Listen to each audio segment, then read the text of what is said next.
I ended up going on Iraq because no one else wanted to go, and I was like the third straw. Okay, can you go for us? And I just was there on one trip, and I just felt like this is where I need to be. I went and told my wife, and she said, no way. She was pregnant with our first child. And then a few years later, literally a few years later, after doing several trips, taking teams there to help with a community centre there, we ended up deciding to move, and just happened to be on the same day that another group of people decided to move to Iraq. Yeah. Who was? The Islamic State. Welcome to Justice Matters, the podcast inspiring a world where everyone belongs. I'm your host, Tim Buxton. Hey there guys, it's Tim here for another episode of Justice Matters. Today, I'm on the other side of the microphone. I got interviewed by the lovely Monique Gaudion. I don't know if I pronounced that right, Monique, but she is the host of the Boffola Podcast. Hopefully I pronounced that one correctly too, but she and I had a great time last week, and we sat down here in my studio, and though I was being interviewed by her for her podcast, I did ask for special permission to be able to share it with you today. So hopefully you'll get to know a little bit more about me. Monique attended the Tedx Currumbin event, where I had the privilege of speaking along with many other great presenters, sharing their stories and their powerful ideas with the world. And we get a bit of a behind the scenes look into why I chose the topic of seeing refugees as waymakers, but also you'll get to know a bit more of my story and my journey as well. So thanks for tuning in, guys. We're pretty much getting the end of the year, end of 2021, and the end of season 3.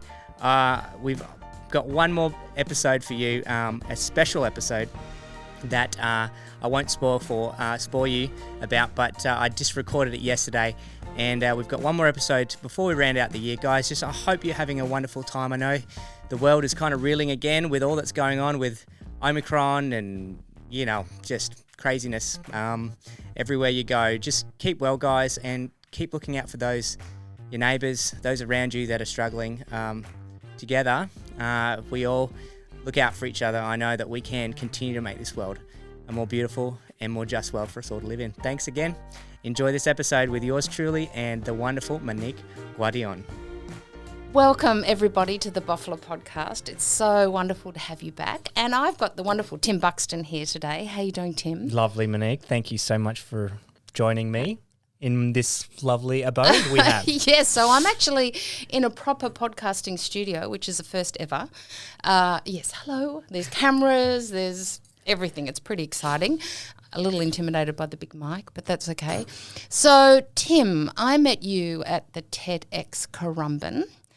You gave a chat, a TEDx talk, and which is now, is it up on It is TED up on YouTube, Talks? Yes, and TED Talks? homepage, I think. Yeah, so live. it's all good to go now. It's all good to go. It's up and away. So, folks, if you want to hear Tim Buxton, Buxton, he's on the TED Talk. So, Tim, how are you? I'm so grateful just to sit across. I remember we were chilling out in the intermission, I guess, yes. halfway through, and you came up, and I remember seeing you there, and we just had a great conversation. I know, it was great. I was hanging around with you and your wife. Yes. It was really nice. So that was great fun. It was a hoot.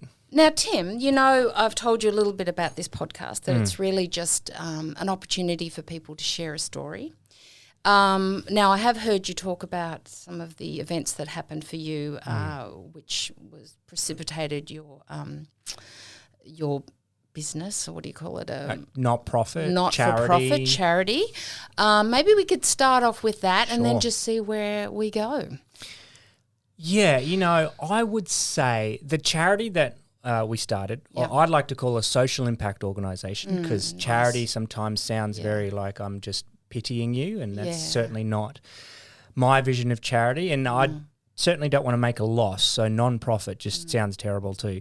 Yeah. So social impact, how can we do whatever we do, whatever to bring a social impact? And for us, it's what I believe are the most vulnerable people on this planet, which are people that have been forcibly displaced from their homes, which makes them vulnerable to the elements. It makes them vulnerable to all kinds of other human rights injustices, whether it be human trafficking, forced labour.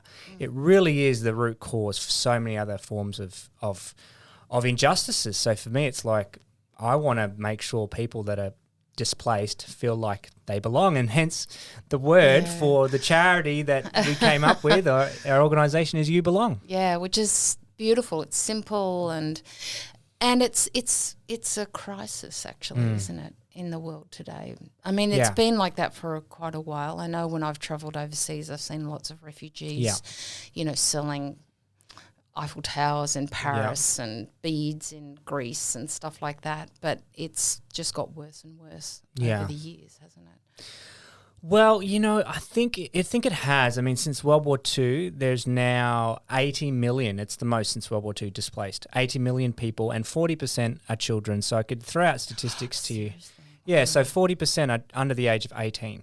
So when we're talking about these waves or masses of people, which I think the media over sensationalizes, and you just get these lump statistics, you kind of get a bit desensitized. But when you look at the face of a child and think that, 4 out of every 10 refugee is a child. That's a great way to bring it down, 4 out of 10. Yeah. It's much more graspable. You can kind of connect with that. Yeah, that we're sort not of talking about the fear mongering kind of stuff that's plastered on our news. It's that get us, they're knocking down our walls and trying to, take our jobs, and the absolute opposite is the truth. They are the most courageous, most intelligent, most integrous, most resilient, most broken and traumatized too, and vulnerable. Yet they're all that and one, and I think they're a picture of, I think when we look at them, of our own selves, our own lives. They're just a mother, a father, a teacher, someone that's just lost it all. And I think the people that have taught me the most throughout my whole life. And so it's actually a joy to just kind of live my life to pay it back, I guess. Oh, it's great. So maybe we could back it up a bit and go to Syria, I think. Iraq.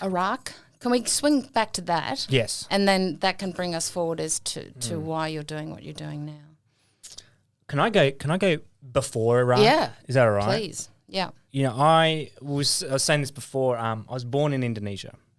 My parents were missionaries in Indonesia and also in West Papua, which is the Indonesian side of New Guinea, Irian Jaya at the time. I had the most amazing parents. They just wanted to serve those, the poor, the those in need. They showed me what it was to live for others, to be the most hospitable people in the planet. I remember growing up when we moved back to Australia, and every Christmas time, when it's almost Christmas and we've got the Christmas coloured light things on right now, and green I just didn't get the memo. I should have worn my green T-shirt. But every Christmas, we'd always have someone from the local low security prison that would come and spend Christmas with us. My parents were just constantly, those that were on the outside of society were just welcomed in our home. We always had people from all over the world staying with us because they'd had so many connections with different cultures and countries. And, my baby pictures were me as a little white boy in a Dani village in the highlands of New Guinea. I mean, I think I even remember all my friends at school were Indian or from other countries, and I didn't choose this life. No. It chose me. And how old were you when you left? So I don't remember. I don't remember, except from my parents. I was 3. My parents, my dad in particular, had these photo albums. Like we had about 12 or 13 photo albums that were just these massive, like like 2 inches or 10, 5 centimeters thick of just like page after page after page of photos. Kind of like back in the day when you'd go the slides, and then we had those too. So anyway, so we'd have so many of these pictures that I kind of relived my childhood through. But I think there was this one common theme, to bring it back to my parents and the hospitality that they showed, is that I grew up feeling like my parents showed us you're just supposed to make people feel welcome. You're just supposed to make people feel loved and accepted wherever they're at for who they are. And it was something that was ingrained in me. What a wonderful heritage for you. Oh, my gosh. To have that. Because, what you get in the first 7 years of your life, or first 4 years, but first 7 years, is actually how you see the world, how you perceive the world. It's a basis for that. So you're very blessed, actually. Exactly. And that's why you can't take credit for anything, really. You just thank. Yeah. Be thankful. Yeah. Okay, so moved to New York. Oh. Like most people do when they're in their 20s. Skipped a whole big chunk of life there. Did you go to uni? I did, and I dropped out after 6 months. Okay. What were you studying? I was studying human movement, so I thought really? I did pretty good at school. Thought I wanted to be a sports physio. I love sports. I love adventure. Realised, I ended up dropping out and going to Bible college. So I went because I really felt like I wanted to help people, right? That's what you do when you grow up with parents that, grew up in the church, and this was the obvious basic, way to do it. And so that's right. It's the known. It's the known, yeah. And so I went to Bible college. It took me 14 years to graduate from Bible college. Oh, and this is in New York? No, so this was here in Australia. And then at 22, without graduating, I just got a round the world ticket, went around the world and went to this church in New York City that was known for helping drug addicts and homeless people, and I just fell in love with it. I was like, this is what I want to do, and so I ended up getting a job. Was that in Harlem or something like that? No, it was in Times Square. It was called Times Square Church. Okay. I mean, it was started back in the day when Times Square was known for just like people living on the streets. Just living on the streets. There was, drug deals on every corner. I mean, this was before they tried to clean it all up. It was just notorious back in the day. Didn't know that. Yeah, and so they started a church there, and they reached out to the gangs and the poor and the vulnerable, and so it's my kind of deal. Like, there's actually, someone that loves or values ancient scripture. One of my favourite verses is that God lives with the poor and the brokenhearted. So if you want to actually be where God is, just hang around people that are broken and poor. That's kind of where you find him. And so that's who Jesus hung around. Hey, right? You better bite your dollar. He did. Yeah. But anyway, so yeah. Huh. So I went to New York and then worked there for 10 years, met my incredibly, stunningly beautiful wife, used every ounce of Aussie charm I could find. Oh, so sweet. And was she in that church? And she wasn't. She was living in South Africa at the time. She was working with AIDS orphans. Oh, and okay. So similar way of seeing the world. Yeah. Totally. So she left and lived in a Russian army tent by herself. I mean, you've seen see her little blonde-haired, petite small, figure living in the middle of KwaZulu-Natal in a Russian army tent. She spent 3 months by herself in living out of her car, waiting for the electric and the water to be turned on at one of the orphan centres in AIDS orphan centres, and didn't leave until they got power. That's how courageous and determined she was for these little kids. And so obviously meeting someone like that, and if you've seen her, she's drop dead gorgeous. I mean, I did everything I could, and thank God I've got an Aussie accent, right? Works a charm on those Americans. So she's American. She's from New York, yeah. Oh, okay. So she went home. She went home, and I saw her, and that was Americans love Aussies, don't they? I tell you what, they do. We don't really pay him back in the same way, though, do we? Oh, we won't go there. No, we won't. I have lots of American friends, actually. Yes. Yeah. Well, I'm American now, so you better be careful what you say about Americans. Oh, Yankee, hey? Yankee Doodle. I know. I go for the Mets. Hence, there's a New York Mets hat there. Oh, okay. I do not go for the Yankees.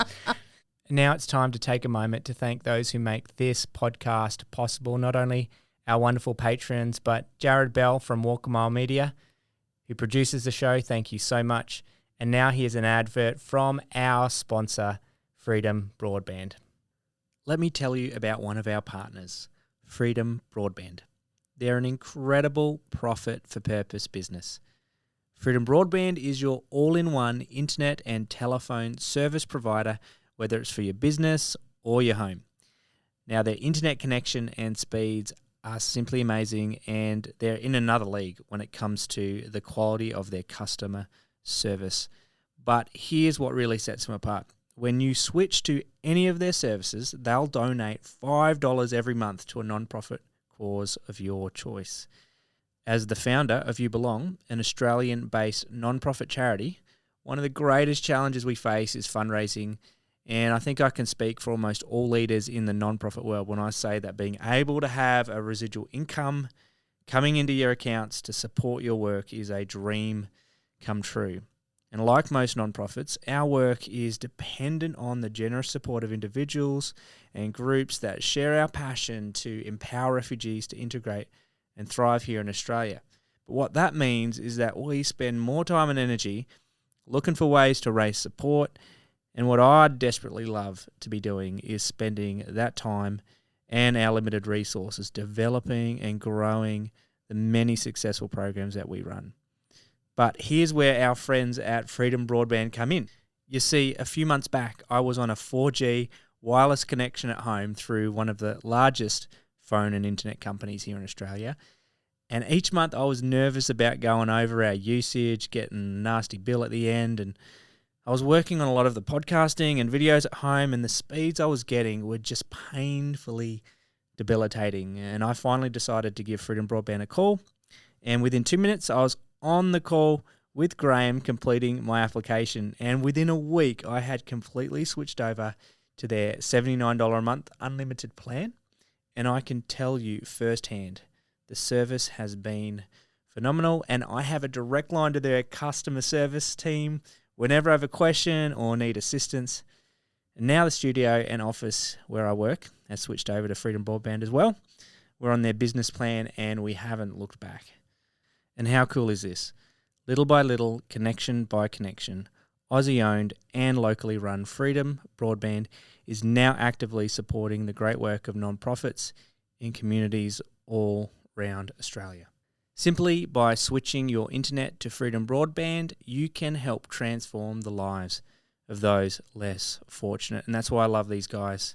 And get this, head to freedombroadband.com.au and quote Justice Matters on your application form, and they will donate $50 from the activation fee to support Justice Matters. That's going to enable us to continue this podcast and inspire the world where everyone belongs. That's freedombroadband.com.au. Say goodbye to expensive, mediocre internet with poor customer service, and hello to top-notch internet service and the good feeling of knowing you're supporting a great cause. Join Freedom Broadband today. Quote Justice Matters, and let's partner together with the internet that's helping to change the world. Alrighty then, let's get back to the episode. Anyways, then we end up going to Iraq. I ended up going for work because I was working for this church, and I ended up going on Iraq because no one else wanted to go, and I was like the third straw. Okay, can you go for us? And I just was there on one trip, and I just felt like this is where I need to be. I went and told my wife, and she said, no way. She was pregnant with our first child. And then a few years later, literally a few years later, after doing several trips, taking teams there to help with a community centre there, we ended up deciding to move, and just happened to be on the same day that another group of people decided to move to Iraq. Yeah. Who was? The Islamic State. So everyone knows ISIS. Yes. They. Oh my goodness me, that's pretty full on, right, man? Yeah. Okay, continue. Yeah. Let us just take that in. Yeah, I mean, I showed this picture of my wife holding our 3 young children in the TED Talk, right? So a 9-week-old baby Lily. 1-year-old, actually, she corrected me afterwards. He wasn't 2, it was 1. And a 1-year-old Charlie and a 3-year-old Eliana. And we had 3 young children, it's 50 degrees, and we land, and literally 50 kilometres away, there is ISIS coming across the border. We had no clue. They're invading the city of Mosul. And overnight, People are displaced from Mosul, from all over Iraq. They were already spreading. So they're just running away from people. ISIS, Are just basically just fleeing. And if they didn't, especially ethnic minorities, religious minorities, if they didn't flee, they would be killed, enslaved. I mean, thousands and thousands of women were enslaved and used in sex slavery and human trading by ISIS. Most of the men were just killed because they were a threat, and it was. I mean, we were there for 3.5 years. It was yes, it was intense, but it. You saw the best and the worst in humanity in crisis, and I think sometimes we think there's only the worst to be seen. And yes, we could highlight all these terrible things, but what we witnessed of a local community in Iraq welcoming our family was the most incredible gift I would ever receive in my life. Yeah, I think in the TED Talk you showed a picture of two Muslims from two different religious minorities, Shabak, Shia Muslims, and Yazidi Muslim, who had, under normal circumstances, were in opposition to each other. Yeah, or I mean, enemies, or just 100%. not aligned, but they became friends. And look, Muslims and Yazidis did not get along well in this area, whether you were Shia Muslim, Sunni Muslim. The different people groups just lived in their own kind of like echo chambers, which I guess, we do the same in the West here. We live in our little group or tribe of people that we get along with and don't have a lot of high tolerance for people that are different to us. No different there, except, they will actually,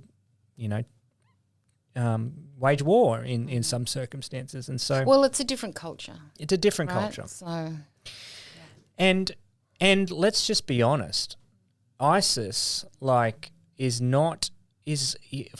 funded by various geopolitical powers. I think the US was funding them in ISIS, Syria, Australia, like all these, Russia. Yeah. I mean, it's when you really get down to it, you can't just generalize a culture, and you can't just generalize you've got like what we were saying before, you've got to see two men standing side by side weeping because it's time for them to go back home. ISIS has been kicked out of Mosul. ISIS is getting kicked out of Sinjar, where both of those are from, and they want to go back home, but they don't want to say goodbye to each other because for 3 years they've shared food together. For 3 years they've lived side by side. They were forced to care for each other and live in community with each other, get their children educated in the school that we had for them. They were weeping. You saw those photos. It moved you to tears. They were weeping. It'd be great if I could get that photo and put it on the Instagram, because it really shows the heartache that they had in parting from each other. It was very moving. Yeah. And you know what I love about your story, and I know it's not finished, but, I actually don't watch the news, the commercial news, but we hear only one side. We don't hear the humanity, really. We just hear the politics and all of that. So this is why I find your story so important. Yeah, I mean, we had to turn the news off. Could you imagine living? Could you imagine living in Iraq, Yeah. and you're listening to the news and CNN and BBC saying, "Oh, the ISIS have captured," and when they were putting them in the jumpsuits and they were, doing all those terrible scenes that everyone, the media just gobbled up. Yeah. And we're like, "Oh, that's 2 hours away from us." It got to the point when my wife at one point was like calling me, "Tim, can you quickly come home?" She just saw someone that was black and wearing all black on the roof. A couple, we didn't live in a compound. We lived in a little, in a home, just in a little community with everybody else. And she just was like afraid, not because she had anything to be afraid of, but because she was filling her mind with. So we're like, you know what? We're like you. We just don't watch the news. It's not true. It's not. So can I ask you a question? You don't need to go into too much detail, but how did you cope mentally, emotionally, being in that environment, to not be in fear all the time? Like, obviously you're going to be getting thoughts of fear, and because that's natural. We all have thoughts of fear, no matter where we are.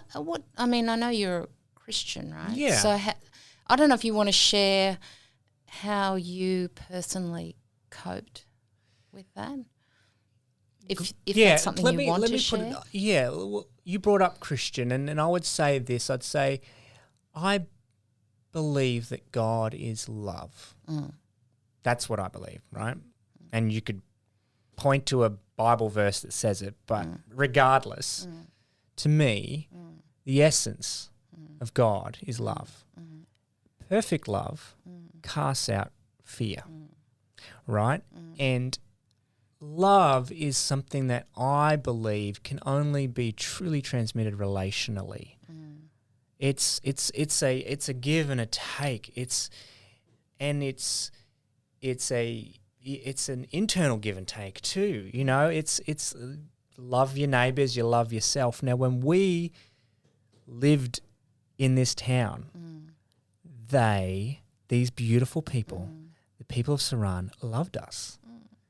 Wow. How can you live in fear when the people around you, when I had to go back to the US to do some fundraising, to try and raise money to build a school and to build a medical clinic and to do what we were doing, I left my wife with my 3 kids in this town for 10 days, right?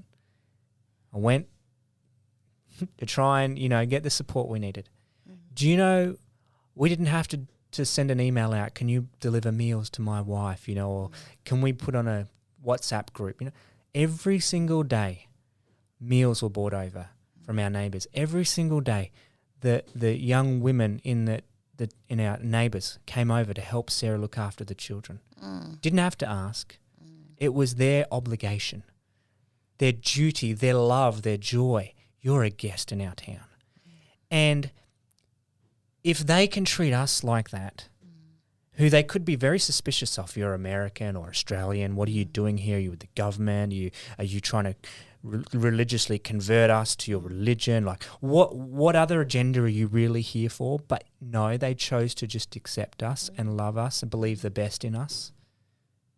That's great to hear. Can we do the same? We should be doing that here with our friends. But that's not the story you hear. No. Enough of, with Muslims in particular, right? Especially here in Australia, because we've drunk the Kool-Aid, as they say in America. We've swallowed the propaganda. So this is great what you're saying. That someone who identifies as a different religion. I mean, look, if you were a Christian in the Deep South a couple of decades ago and you could have been associated with the Ku Klux Klan. I mean, hatred lives in anywhere. It can live anywhere. And so can love. Anywhere. Yeah. And I think true love is action. Yes. And that's just it. True love is action.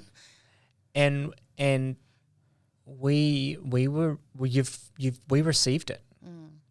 So when you go back to how do you cope mentally, how do you live in a harsh land where everything screams at you don't belong, it's different, where we didn't have power for most of the day, half the day, you don't have power, it's 50 degrees heat, you get water delivered every couple of days, you can't do the washing when you want to do the washing, you've got to monitor everything, you basically camping, living life like you're camping, and you're in the desert, right? Well, we're in the mountains, but it was in the summer, it's 50 degrees every day and dry. That's Celsius. And then in the winter, it snows. And it's just snow, 360 degree snow, Really? snow-capped mountains around you. And what work were you actually doing in there? Yeah. So you were The organisation was World Orphans, and we had a community centre that was being built at the time when we got there. And then we ended up just building micro refugee villages.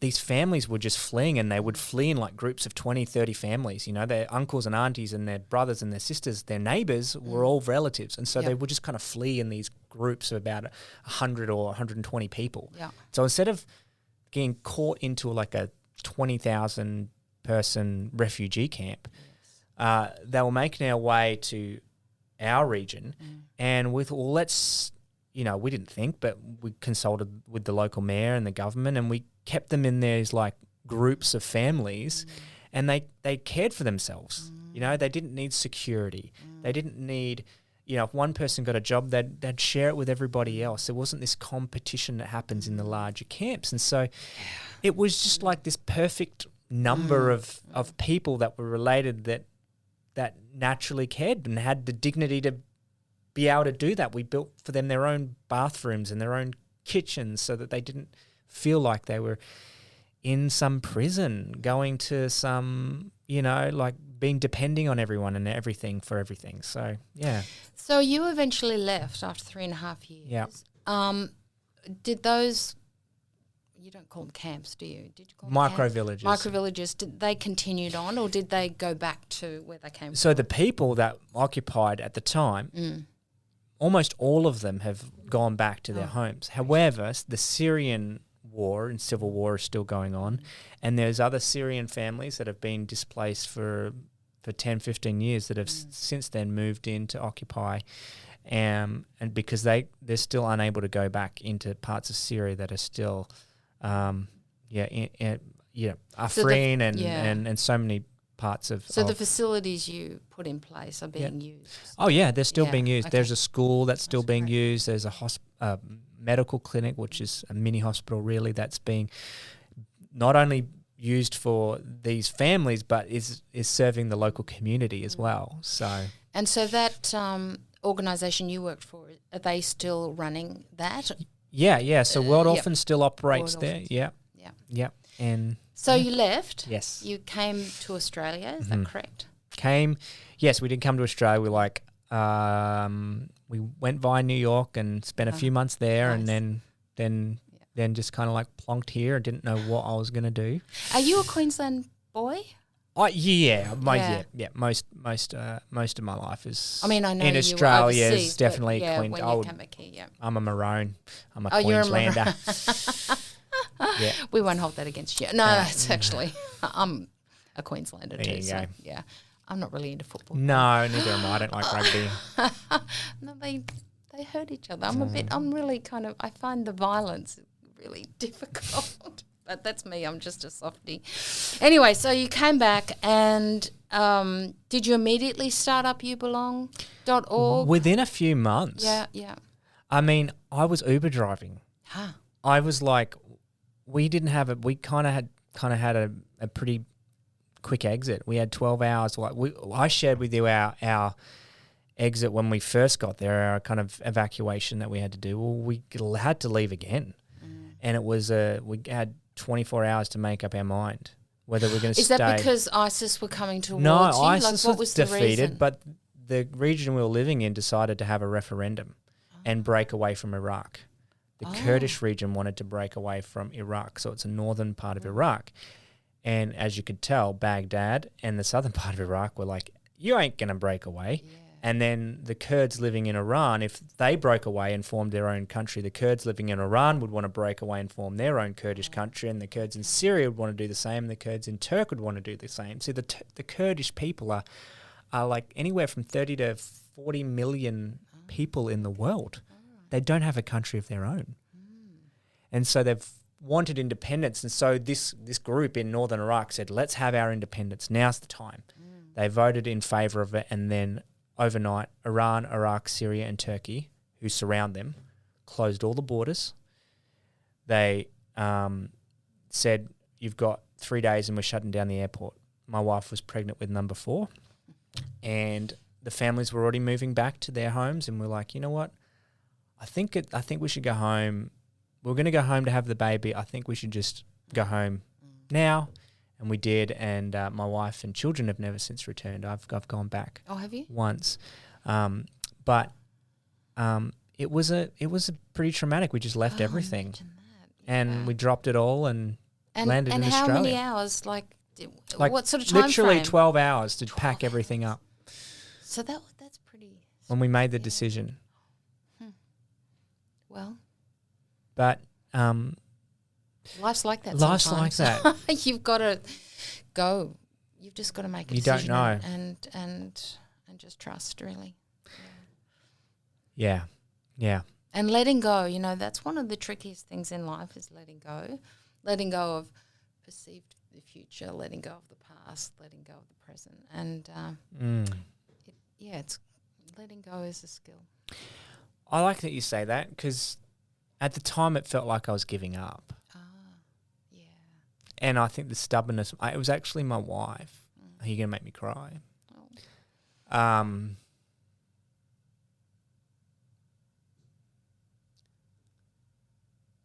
I remember just my wife saying, I think it's time we have to leave.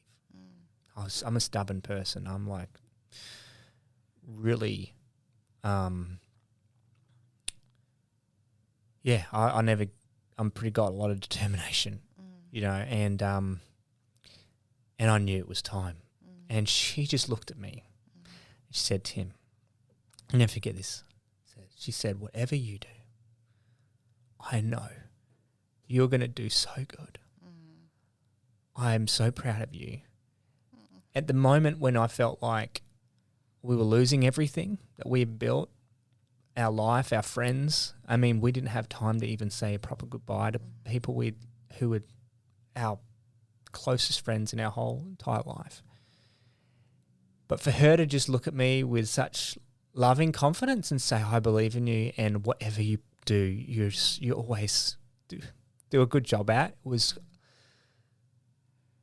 it made it easier to just, I guess like what you say, just let go and just, okay, I can do that. It was really hard. Probably the most hardest things I've ever done in my life. Yeah. Wow. But you did it. And how beautiful that your wife was so supportive. Oh, she knows you probably better than anyone. So everywhere I go, I will tell her she's the hero in our family. I told you before what she did in Africa. She could do what I was doing. She had to stay in home most of the time and raise our children and homeschool the children. She built and established a preschool whilst we were there for the children and trained up all the teachers there. The things that she did and the legacy she left there, incredible. But here's the thing. If it was me that was going to stay home and raise the children and homeschool the children, there's no way I could have done what she did. She could easily do what I've done. I'm almost certain. And that to me is like, look, that's what makes her much more, in my eyes, remarkable and wonderful than, I get to be the one that gets up and do TED Talks and speak and people think, but they don't realise. No. It's a team. It is a team. And you're blessed to be in a partnership like that, in a relationship. That's fantastic. Here's to more of that. It's a gift. More of that. Yeah, she's a valuable person by the sense of things. She's put up with a lot. So anyway, you came back and you were an Uber driver. I was an Uber driver. And that would have been discombobulating, right? Because you've gone from doing all these things to carting drunk teenagers around in the middle of the night. And it's like, what the hell am I doing, Sunshine Coast, right? Yeah. So they have no idea what's going on. No. And that could, could turn you into someone who's cynical and bitter and all of that. It could. 100%. I think I was gifted again with the discovery that the very same people that we were caring for in Iraq were now being given visas to Australia. Yes. And I just started driving every week that I could. I drove up to Toowoomba, 3 hours there, 3 hours back, Anytime I could, I would go up there and just meet with these families, spend time with them, and speak their language, because I could somehow speak their language. I could understand their culture. I knew their religion. So different and misunderstood from anybody else. No one really, even to this day, fully understands it. That, right? Well, I mean, I'd been to their holy temple like 12 times. I've sat down with their Pope, their Sheikh, their Baba Chawish, who's still there, Baba Sheikh, who's since died and is passed on. But, I mean, these were their precious people, and I felt like family again. So, youbelong.org.au is the organisation that you're currently, just quickly before we finish, do you want to just give us a little bit of a rundown on what work you're doing at the moment, so people out there can look you up and connect in any way, help in any way if they feel so led? Yeah. Well, you just said, like, within a few months, if you don't feel a sense of, in crazy transition in life, if you don't feel a sense of safety, security, of belonging, you can really quickly turn cynical and resent where you've come from or where you've been, what's happened to you. It's so important within the first 6 months that a refugee, someone that's finding their feet here in a new land, feels a sense of welcome and support. It can be the most pivotal moment in their life for the rest of their journey and settlement here in Australia. And so we've prioritised the first 5 years of a refugee's life. We provide English curated classes where it's more one-on-one. We provide trauma care programs that are a group workshop that are for children in schools as well as for the adults. We have all kinds of social activities and picnics and events. We have a podcast called Who Is My Neighbour to educate and inform the Australian public about these incredible people and their incredible journeys, just the way as you interview people. And everyone has a remarkable story. They just need to have the opportunity to listen, and so that's what we do. We just facilitate the community of Australia to engage with the most remarkable people on the planet, these waymakers, these people that are not refugees anymore. They truly are the ones that are making a way and leading the way. And this is primarily in Toowoomba that you're working? Primarily in Toowoomba, and in 2 days, on December the 10th, Human Rights Day, we are launching You Belong International.